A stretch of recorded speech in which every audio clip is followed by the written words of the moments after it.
Before we get to this video, yet again, I'm going to talk to you about FUTTRADING.co.uk. I know a lot of you get annoyed by it, but it is what allows me to do this job full time. So thank you to everyone that has subscribed so far this year. The feedback has been phenomenal. But FUTTRADING.co.uk is a website that was launched by myself and Dan, aka V273, over on Twitch, whereby you guys learn how to trade and get given buying and selling prices for so many cards. We're talking thousands of cards on the market. And just gone live right now is our League SBC investment guide where you guys can make hundreds of thousands of coins from. And icons are now live on the site, buying and selling prices for pretty much every single icon on this game. It's £10 a month for tier 1, which gets you access to all the buying prices and selling prices. And £15 a month for tier 2, which gets you access to our amazing live filters tool, which helps you guys make thousands of coins immediately with some of the best sniping filters on this game. You also get access to this CHEM style calculator, tells you what to sell your cards for, and a trade storage area which we have built ourselves for you guys to use so you can keep a track of how much coins you are making every single day on this game. Make sure you check out FUTTRADING.co.uk, but for now, let's get into the video. Yo, what is up guys? Welcome back to a new video with me, Fuzzball40. As always, if you're new around here, please do consider subscribing down below. Make sure you turn your notifications so you never miss a video. Most of you know by now that I do trading videos, and a lot of you guys have made a lot of coins so far this year using the tips and tricks that I've given you. So make sure you do that. Check me out on Twitch. Click link down below. I stream most days over on Twitch, so make sure you get involved there. Check out FUTTRADING.co.uk for all your trading needs. And don't forget, our Discord is completely free to join. The link will be down below. Well over 1,100 people in there, I think, now. So make sure you get involved. But today's video is all about the gameplay on this game. Those of you who watched my last video know that, in my opinion, rightly, I've given EA a lot of praise this year. I do think the game has come back to the community in a way we didn't really see with FIFA 20. Whether or not that means to sort of continue, I don't know. I hope it does. But for me, RULEBREAKERS has been a very good promo, a very solid promo. The but I have to this though is, when I put that video out, a lot of people said to me that they were unhappy with the gameplay. And for me, so up till now, it's been fine. I've been enjoying it. It's not been a problem. But I'm going to be honest, I haven't played that many games this year. As my health's starting to improve slowly but surely, I'm getting more on the game more, playing the game more, trading more, all that sort of stuff. And I do think that once you start to play games, you start to notice errors on this game. A lot of you said to me, wait till your first weekend league. That is when you'll see the errors of the gameplay. And I was sort of like, well, maybe, perhaps, but I've been playing Division Rivals. And I'm going to be honest, those of you who said that, you are right. I'm going to caveat it with, I do think the gameplay is better than FIFA 20 overall. But I do think the gameplay is a lot less consistent than FIFA 20. FIFA 20 was consistently bad, but you knew what you were getting. With FIFA 21, I feel like it's a bit of a lottery, with shots not going where they're supposed to go, and tackles just completely ineffective. And that's my biggest issue with the gameplay this year, is defensively, it is poor. It is incredibly poor. Just a simplistic thing that you know from real life is usually that when the defender sort of tackles an attacker, usually it's the defender that reacts fastest, because the defender knows the right to tackle, attacker doesn't know that. I find on this game that when the defenders tackle, the attacker just bounces the ball back. And I'm going to show you a couple of videos now, and I know some of you will be like, yeah, but you didn't do this, you didn't do that, whatever. Remember, I'm an Elite 3, well, last year I was consistently an Elite 3 player on this game. I got it every week pretty much. This week, I've only played to Gold 3, I can't be bothered. Remember, it feels like one of those years for me, because I don't mind bad gameplay if it's consistently bad and I know how to get around that. But let me show you a couple of clips and we'll go from there. I'll be right back. Alright, so this is the first clip I'm going to show you. We're about halfway through. His keeper knocks it upfield. And I want you to see what happens here, right? So, ball goes into him. This is a good pass, but this is my problem here. One tackle, two tackles. Both times it just bounces off of my players. Now, I know some of you will say to me, yeah, but you didn't tackle at the angle or things like that. But when we get to this point here, I just want to show you. The Joe Gomez part here, I've nabbed the ball there. Any normal attack on FIFA or attack on FIFA there, that ball would be nabbed off of him, taken away from him. But on this game, I find that when you tackle, if you tackle at that angle, no matter what happens, it bounces back into the attack and the attacker goes through. I've then also got Klosterman covering. So if I show you this, you'll see that I've got Klosterman covering here. Now, once the first tackle goes in, Klosterman puts a tackle in as well. And it still just bounces off of him. And it's those sort of goals that I'm finding really, really irritating. Because there's nothing I can do there. I've tackled with Joe Gomez, I've tackled with Klosterman, but because I'm tackling at that angle, it automatically bounces off the attacker every single time. The tackles don't knock the ball away. They sort of just stick their foot out and do it like that. If I tackle in real life, or if I see a centre-back tackle in real life, they take that ball away from the attacker. It's a lot more firm, it's a lot more hard. On this game, it doesn't feel like that at all. It just feels like the players sort of stick a toe in. And I have an issue with that. I'm going to show you another clip now from my games. I'll be right back.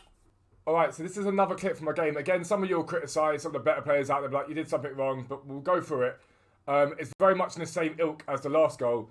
So he's in midfield. This guy I played, he just passed the ball around consistently. He actually won this game in the end. But he just kept passing the ball around weirdly and whatever. But if you see this goal here, it's again the same thing there. I just want to take it back quickly. Let me just get up to there. That sort of weird stick your foot out thing that the defenders do that is completely ineffectual. Watch Joe Gomez here. It's the weird stick your foot out thing, and no one really commits to a tackle. And attackers this year are so fast. VC, Joe Gomez just doesn't do anything. I'm spamming B there as much as I can, and they sort of just run through it. And the problem you have with attackers this year is they seem to glide through, and obviously they're pacey, and defenders just don't react at the same pace that attackers attack at. And that's a problem, because you need some sort of balance there. If you're going to have pace as an overarching theme this year, that's fine, because it does feel like pace is massively important in the attack this year. You have to have defenders be able to react, or people being able to be encouraged to to manually defend, so people are able to make tackles. And it's those sort of inconsistencies that I have a problem with, because the game should be consistent. The tackles, there'll be times where a player will go through like that, and my Joe Gomez will shrug him off the ball and take the ball away from him. But there are times where like that happens, the player's running through, and I just run straight into him. The other thing that frustrates me this year, outside of defending, inherently is the attacking as well. The shooting is incredibly inconsistent. I've had a lot of people tell me that 5-star weak foot this year doesn't matter. To me, it does. I think 5-star weak foot is pretty much critical this year.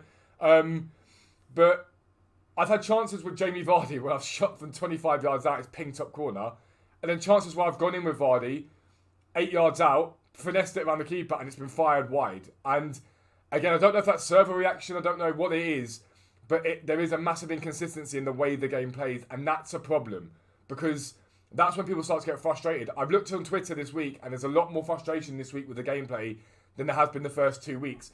We saw this with FIFA 20. Initially, FIFA 20, people were like, it's okay, it's good, it's not bad. And then bit by bit, these problems became relevant, and people started to see them more, and suddenly the frustration crept in. Now, we've seen a bit of gameplay patching. I do think there needs to be more of a patch. The problem you have is that EA tend to break things when they fix things. So they'll fix defending and break passing, for example. But something has to be done, because for me, it will just be a goal-free year. I'll just play to goal-free each week and continue trading. I always wanted to get better at FIFA this year. I was aiming to go higher in Elite. I will not bother if the gameplay is this inconsistent. Now, I'm going to be blunt. It is better than FIFA 20. It is. It's just less consistent. And I'm going to be honest, I'd rather the FIFA 20 more consistent and terrible, knowing how to work around that, than less consistent and maybe a bit smoother like we've got this year. But I'm going to be right back and see you in a second. And this is the effect of that inconsistency, in my opinion. This was a game that I utterly dominated. As you can see by the possession, I was all over him all game. I had 15 shots to his 6, 10 shots on target to his 6. I dominated this game without a fail. I was all over him all game. But the amount of times I went in with Vardy or Jesus or whatever it was, and it just got fired wide, it happened at least 4 or 5 times in this game that I picked the ball up and it just got fired wide. And I'm 10 yards out, I should be hitting the target. There was one time I literally went straight through with Vardy. It was me versus the keeper, and I shot, and it ended up in row Z. And I'm telling you now, I didn't power it up that much. This scene here is what frustrates people on FIFA, because I've not been rewarded for being the better person in that game. Basically, I've lost some penalties. And I'd understand it if I'd have done something wrong or hadn't done what I did in other games. But this sort of thing needs to stop happening. It's happened consistently to me this weekend. Double the amount of shots my opponents had.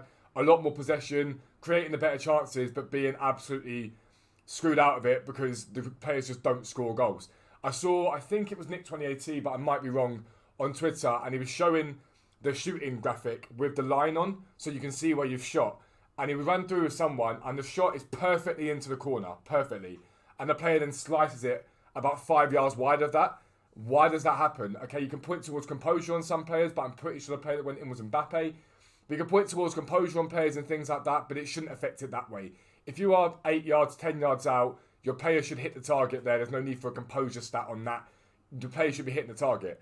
But this is where people get frustrated with this game. Now, do I think this is cause for concern? Not necessarily. I think the game overall this year is very, very good. It's a lot better than it was last year.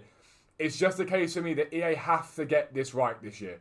Because we've seen what last year was like and the mutiny there. I will say massive credit to the content team this year. Some of you would disagree with me in the last video, and that's fine. It's all opinions. But I think the content so far has been good. In fact, it's been great in my opinion. Massive props to them. But again, I've said this last year, I'll say it again this year. Content does not matter if the gameplay is bad. Do I think the gameplay is bad this year? No, I think it has inherent issues that are fixable. But the most important thing is that gameplay's got to be consistent. You've got to know what you're getting at any one point. It cannot be a situation where a shot 8 yards out in 2 different scenarios, shot in pretty much the same way, end up in 2 different results. If the keeper saves it, the keeper saves it. That's how it works. One final thing that they need to nerf is AI blocking. There's far too much AI blocking on this game. For me, defending should be manual full stop. AI shouldn't really be a thing. You should be able to help cover off stuff, but should the defenders do automatic stuff for you and automatic press? I don't like that. It should be manual. That sets aside people who are skilled at the game as opposed to people who can hold down a button that 2-man presses. That's just my opinion on that. But that is going to be the end of this video. Again, it's not meant to be a rant or anything like that. Just wish the gameplay was a bit more consistent. But yeah, I played all my games on Friday, and Goal 3 I'm happy with. It's not the end of the world. But if you are new around here, subscribe down below, click the like button, all that good stuff. Make sure you comment your opinions on this video. It'd be great to hear what you guys are thinking about it. But for now, lads, I am out. Peace out. I'll speak to you soon.